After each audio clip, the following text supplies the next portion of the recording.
Hi guys, welcome to the first episode of Bikes and Beards. I'm Paul. I'll be taking you through a review of a 2017 Giant Trance 3. This will be an honest review as I have no affiliation with Giant.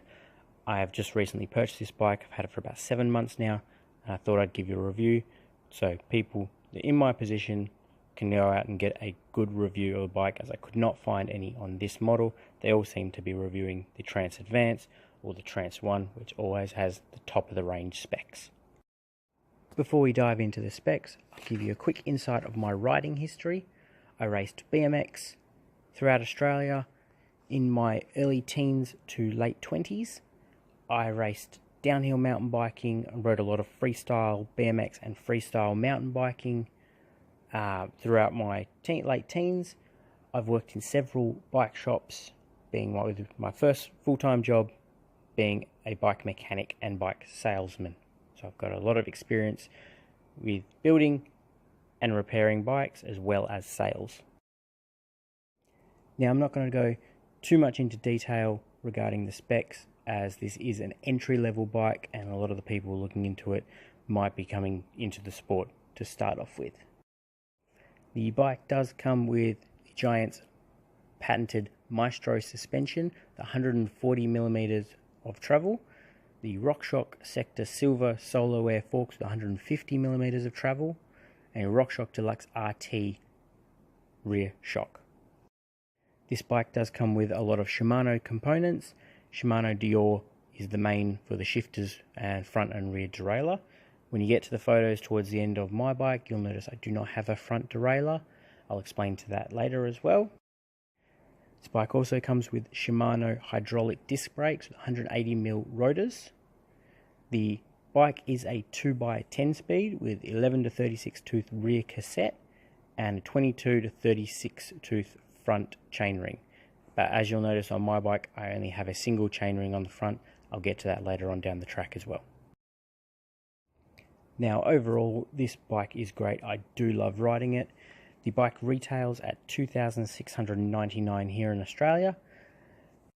There are a few products that I believe Giant should have put on this bike for the price that they do come on the Trance 2. The Trance 2 is $3,499, I believe, and does come with a few other things like dropper seat post and a 1x system.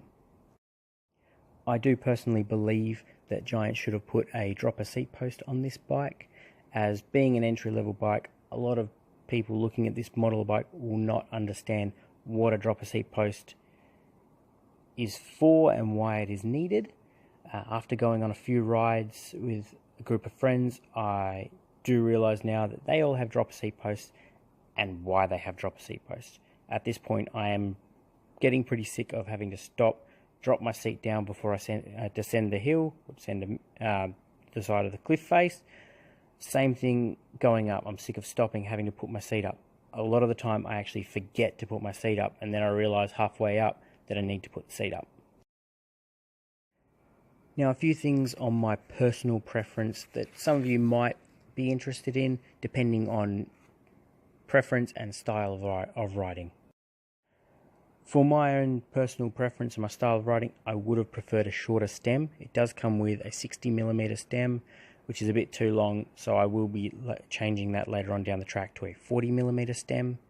As I did mention, it does need a dropper post, and I believe for the price, it could have been a 1x system, maybe a 1x11, as 1x10s are pretty rare, and even 2x10s are slowly getting faded out with bikes at this price range.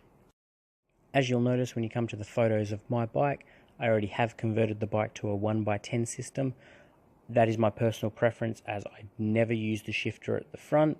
It was always locked in the top chainring, and I just wanted to get rid of the extra cable and the extra shifter under my hand. So I have changed it to an absolute black oval chainring, which is a 34 tooth. I have not needed to shorten the chain. It works great with the clutch. Being a narrow wide, I have not dropped a single chain yet. I'll put a link in the description for that product as well. Now, I know a lot of high-end bikes now do not come with pedals. They are an aftermarket product now. But coming from a big riding background, I always believe bikes should come with pedals, and Giant makes some great pedals, so why not chuck them on the bikes as well. So all in all with my review, I think this bike's great. It's not too expensive, it's not too cheap, right in that middle sort of price range. Gives you everything you can really need on the trails, minus a dropper post. So that's all from me today. Feel free to comment if you have any questions. Don't forget to hit that like and subscribe button. I'd also like to give a shout out to Seth from Seth's Bike Hacks. Head over his channel, check out his videos. He does some great reviews, great tips and tricks on anything and everything bike related. I'll put a link in the description for his channel. But for now, that's all from me. Thanks for watching.